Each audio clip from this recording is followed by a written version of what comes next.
الرحمن الرحیم قال النبی صلی اللہ علیہ وسلم مررت برجل لیلة أسري بي مغيب في نور العرش إلى آخر الحدیث. صدق اللہ العظیم. محبت سے پڑھیے الصلاۃ والسلام علیکہ یا سیدی یا رسول اللہ وعلی آلکہ واصحابکہ یا سیدی یا نور اللہ. الصلاۃ والسلام علیکہ یا سیدی یا شفیع المذنبین وعلی آلکہ واصحابکہ یا سیدی یا رحمۃ للعالمین. اللہ رب العزت کی حمد و ثنا اور اللہ کے پیارے حبیب نبی جناب سیدنا محمد رسول اللہ صلی اللہ علیہ وسلم کی ذات و شان پر درود و سلام عرض کرنے کے بعد فخر و سعادت پیر طریقت رہبر شریعت حضرت قبلہ پیر سید اعجاز حسین شاہ صاحب سجادہ نشین دربار عالیہ شہدولہ گجرات آپ کو ویلکم بھی کرتے ہیں. اور ہمارے لیے اعزاز ہے کہ آج ہم ان کے ہمارا اس خوبصورت پروگرام میں حاضر ہیں. خصوصی نعت خوان جناب محترم صاحبزادہ بشیر ہارونی صاحب مداح رسول عربی صلی اللہ علیہ وسلم بھائی عطا المصطفیٰ صاحب اور جناب محترم بھائی عاشق حسین زادی صاحب. اللہ پاک آپ کو سلامت رکھے. امام مسجد حاضہ حافظ محمد ریاض صاحب، ملک محمد فرید صاحب، ملک ڈاکٹر منیر صاحب، ساجد اقبال صاحب، سیف الاسلام صاحب، توقیر صاحب اور اسد صادق صاحب. آپ نے یہ خوبصورت پروگرام جو ہے اپنے گھر میں سجایا ہے. ملک صابر صاحب مرحوم مغفور کے سال ثواب کے حوالہ سے اللہ پاک ان کی بخشش فرمائے. میرے ساتھ تشریف فرما ہوئے ہیں آرمی بیسٹ ویلفیئر فاؤنڈیشن دھنا کے کوارڈینیٹر ٹو میراتھن ریس جناب محترم چودھری الیاس شاکر صاحب، بھائی سرور مغل صاحب اور راجہ مشرف صاحب. میں آپ کا بھی شکریہ ادا کرتا ہوں کہ ہماری سنگت ہوئی ہے اور چند لمحے ہم نے اچھی باتیں کی ہیں. ملک زید صاحب آپ کا بھی شکریہ. وقت بہت قریب ہے چونکہ ہم نے نماز اصل بھی ادا کرنی ہے، تو اس شعار سے وقت میں ہم نے کوشش کرنی ہے کہ وہ سبق کی دو چار باتیں ہم سن لیں، سنا لیں اور اس پر اللہ تعالیٰ ہمیں عمل کی توفیق عطا فرمائے. جو میسج آپ کو کنوے کروں گا وہ یہ ہے کہ ماں اور باپ بہت بڑی دولت ہے. جس شخص نے ماں اور باپ کو راضی کر لیا ہے، اللہ کی قسم دنیا کے اندر اس نے اپنے آپ کو جنتی بنا لیا ہے. اور جس بندے نے اپنے ماں اور باپ کو ناراض کر لیا ہے وہ زہد، تقوی، پرہیزگاری، صوم و صلاۃ کی پابندی، قرآن مجید فرقان حامد کی تلاوت، تہجد گزار بھی بن جائے نا، اللہ اس کی عبادت کبھی اپنی بارگاہ میں قبول نہیں کرے گا. اگر خدا کو راضی کرنا ہے تو ماں باپ کو راضی کرے گا. زندہ ہی ان کے ساتھ حسن سلوک کریں اور اگر دنیا سے چلے جائیں تو پڑھا کر مسلسل ان کے لیے سارے ثواب کرتے رہیں. اللہ مہربانی فرمائے گا، ان کی روح بھی راضی ہو جائے گی. میں آپ کے سامنے چند ایک حدیث مبارکہ گوش گزار کروں گا. نبی اکرم علیہ السلام ارشاد فرماتے ہیں مررت برجل لیلة أسری بی مغیب فی نور العرش. میرے آقا نے فرمایا کہ جس رات کو مجھے سیر کروائی گئی اس رات کو میں ایک شخص کو دیکھتا ہوں، ایک بندے کے پاس سے گزرتا ہوں، اللہ تعالیٰ نے اسے عرش سے اولا کا مقام عطا کیا ہوا ہے. اور جو عرش کا نور ہے رب نے اس کو ڈھانپا ہوا ہے. میرے آقا علیہ السلام فرماتے ہیں مجھے بڑی حیرانگی ہوئی، تعجب ہوا. میں نے پوچھا من ھذا، یہ کون ہے؟ اھذا نبی، کیا یہ کوئی نبی ہے؟ اھذا الملک، کیا یہ کوئی فرشتہ ہے؟ قیل لا یا رسول اللہ، عرض کی گئی یا رسول اللہ نہ یہ نبی ہے، نہ رسول ہے، نہ پیغمبر ہے، نہ یہ فرشتہ ہے. ھذا الرجل، یہ ایک بندہ ہے.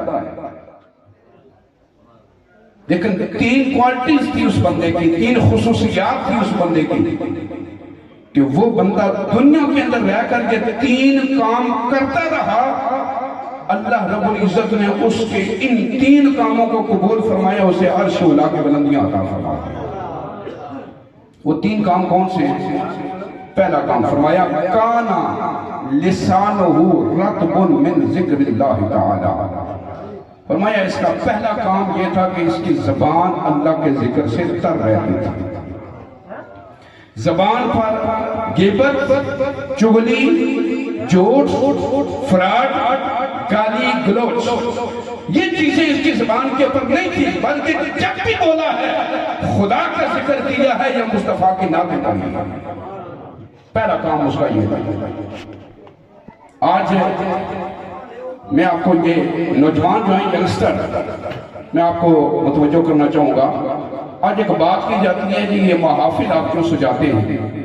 محفلوں کا سب سے بڑا فائدہ یہ ہوتا ہے کہ جب ہم محفل سے آؤٹ ہوتے ہیں طرح طرح کی باتیں ہوتی رہتی ہیں، لیکن جب آپ محفل کے اندر بیٹھتے ہیں اگر زبان کو حرکت دیں گے تو سبحان اللہ کہیں گے، اگر کوئی بات کریں گے تو خدا کا قرآن بیان کیا جائے گا، اگر کوئی بات کریں گے مصطفیٰ کی حدیث بیان کی جائے گی، ماشاءاللہ کہا جائے گا، اللہ اکبر کہیں گے۔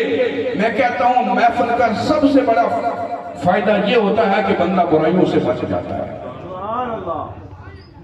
اگر کوئی بندہ دلیل پوچھے نا اس کا فائدہ، اسے کہیں بھائی اس سے بڑھ کر اور کیا فائدہ چاہیے؟ ہم جب ادھر ہوتے ہیں ادھر ہوتے ہیں دائیں بائیں ہوتے ہیں ہماری زبان کچھ نہ کچھ کہتی رہتی ہے، لیکن جب ہم محفل میں بیٹھتے ہیں تو اللہ اور اس کے رسول کا ذکر کیا جاتا ہے۔ دوسری بات فرمایا قلبہ معلق بالمساجد، کہ یہ جو بندہ ہے اس کا دل خدا کے گھر مسجد کے ساتھ لٹکا رہتا تھا۔ 2 باتیں۔ تیسری جو میرے موضوع سے ریلیٹڈ ہے، میرے آقا علیہ السلام نے فرمایا لم یستسب لوالدیہ، یہ بندہ ایسا تھا کہ کبھی اس نے اپنے ماں باپ کو گالی نہیں نکلوائی ہے۔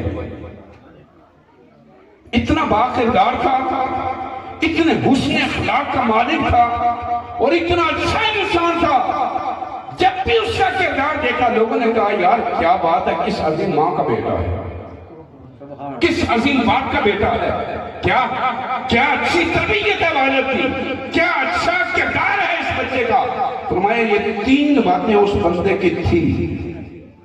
وہ فوت ہوا، اسے غسل دیا گیا، کفن پہنایا گیا، دفن کیا گیا۔ دفن کرنے کے بعد لوگ واپس آئے، رب نے اٹھا کر عرش اولا کا نور عطا فرما دیا۔ برادران اسلام، آج ہم بڑا بننے کے لیے، اپنا عہدہ بڑھانے کے لیے ہر طرح کے ہیلے بانے کرتے ہیں۔ میں آپ کو دعوت فکر دینا چاہتا ہوں، اگر آپ بڑا ہونا چاہتے ہیں آپ خدا کا ذکر کریں، اللہ کا ذکر آپ بلند کریں، اللہ آپ کو بلند فرما دے گا۔ اللہ کے گھر کے ساتھ آپ پیار کریں، رب کائنات آپ سے پیار بھی کرے گا، رب کائنات آپ کو عزت بھی عطا فرما دے گا۔ اور تیسری بات، اپنے ماں باپ کے ساتھ پیار کریں، ماں باپ کے ساتھ حسن سلوک کریں، امی ابو کو ٹائم دیا کریں، دادی دادا کو ٹائم دیا کریں، نانی نانا کو ٹائم دیا کریں۔ ہر وقت میرا نوجوان میرا بھائی موبائل کے پر لگا رہتا ہے، کمپیوٹر میں بیزی رہتا ہے، کھیل کود میں مصروف رہتا ہے، ماں تڑپتی رہتی ہے کل میرا پتر واپس آئے گا میں اس کے چہرے کو دیکھوں گا۔ دادی کہتی ہے ہمارا بچہ کریلا مڑی تھا اسی میں تک سے ہمارے سینے کی ٹھنڈ پیسی، لیکن پتر موبائلے پر لگا رہنا، اپنی دادی کا دادے کے ٹائم نہیں دینا، اپنی والدہ کے والد کی ٹائم نہیں دینا۔ میرا بھائی جب اس دنیا میں بیاہ ہو جائے گا تو گمراہ ہو سکتا ہے، لیکن اگر ماں اور باپ کے پاس بیٹھے گا آپ کو ہمیشہ تربیت ملے گی۔ لہذا ماں باپ کو ٹائم دیا کرے۔ نبی علیہ السلام کی بارگاہ میں ایک صحابی حاضر ہوئے، عرض کی یا رسول اللہ انی اصبت ذنبا عظیما، یا رسول اللہ میں نے بہت بڑا گناہ کیا ہے، میں توبہ کرنا چاہتا ہوں۔ آقا علیہ السلام نے یہ نہ فرمایا اب سیٹی لگا جا، وضو کر قرآن پاک پڑھ، تو نماز پڑھتا معاف کری جو سی مصطفیٰ جانے کائنات نے فرمایا عالمین امین، وہ تیری ماں زندہ ہے؟ قیل لا یا رسول اللہ میری ماں زندہ نہیں ہے۔ پھر میرے آقا نے فرمایا حال من خالتی، کیا تیری خالہ زندہ ہے؟ قیل نعم یا رسول اللہ، عرض کرنے لگا ہاں یا رسول اللہ میری خالہ زندہ ہے۔ مصطفیٰ جان کائنات نے ارشاد فرمایا فبرھا، جا اپنی ماں کی بہن کے ساتھ حسن سلوک کر، بھلائی کر، نیکی کر، اس ماں کے رشتے کی وجہ سے یہ جو تو نے بڑا گناہ کیا ہے رب کائنات تیرے اس گناہ کو معاف فرما دے گا۔ ماں اور باپ کا جو رشتہ ہے یہ بہت بڑا رشتہ ہے، ماں اور باپ کا جو تعلق ہے یہ بہت بڑا تعلق ہے۔ اور نبی علیہ السلام نے تو یہاں تک فرما دیا، فرمایا اگر کسی بندے کو دیکھنا چاہیں کہ اللہ اس سے راضی ہے یا ناراض ہے، میرے آقا نے فرمایا اس کو دیکھو، اگر اس کی والدہ اور اس کا والد اس سے راضی ہے تو خدا بھی راضی ہے، اور اگر ماں اور باپ ناراض ہیں تو پھر خدا بھی اس سے ناراض ہے۔ برادران اسلام، تہجد پڑھیں بہت اچھی بات ہے، 5 وقت کی نمازیں پڑھیں بہت اچھی بات ہے، قرآن پاک کی تلاوت کریں بہت اچھی بات ہے، دین اسلام کی تبلیغ کریں بہت اچھی بات ہے، اعلیٰ منصب کے پر فائز ہوں بہت اچھی بات ہے، لیکن یہ ساری عزتیں تب ہیں اگر آپ نے ماں باپ کو راضی کیا ہوا ہے۔ اور اگر ماں اور باپ ناراض ہیں، ماں اور باپ کو آپ ٹائم نہیں دیتے، ماں اور باپ کی خدمت نہیں کرتے ہیں، میں نے ایسے لوگوں کو دیکھا ہے کہ آج تو کروڑوں روپے لگا کر لوگ یوکے جاتے ہیں، جائیداد کوٹھیاں اور بنگلے بیچ کر لوگ یوکے جاتے ہیں۔ میں ایسے لوگوں کو بھی جانتا ہوں جنہوں نے یوکے کی کنٹری میں جہاں وہاں رہتے تھے، سیٹلمنٹ کی پرواہ نہ کی، واپس آگے ماں باپ کی خدمت کی، اللہ پاک نے عزتوں کا تاج عطا فرما دیا ہے۔ جو سمجھ لیتے ہیں نا کہ ماں اور باپ کی خدمت کتنی بڑی چیز ہے، جن کو پتہ ہوتا ہے ماں باپ کی خدمت کرنے سے کیا حاصل ہوتا ہے، بھائی وہ پیسے کو حیثیت نہیں دیتے ہیں، وہ پیسے کو ترجیح نہیں دیتے ہیں، وہ اپنے ماں باپ کی عزت اور ان کی توقیر اور ان کی خدمت کو ترجیح دیتے ہیں۔ آخری بات کر کے اجازت چاہوں گا، یہ جو کیا جاتا ہے جی قرآن پاک پڑھی چھوڑو، سورہ یاسین پڑھو جی، سورۃ فاتحہ پڑھو جی، سورہ اخلاص پڑھو جی، فلانے بندے واسطہ دعا کر سا، اس پر لوگ گلاں نہیں کرتے۔ میں آپ کو ایک واقعہ سناتا ہوں۔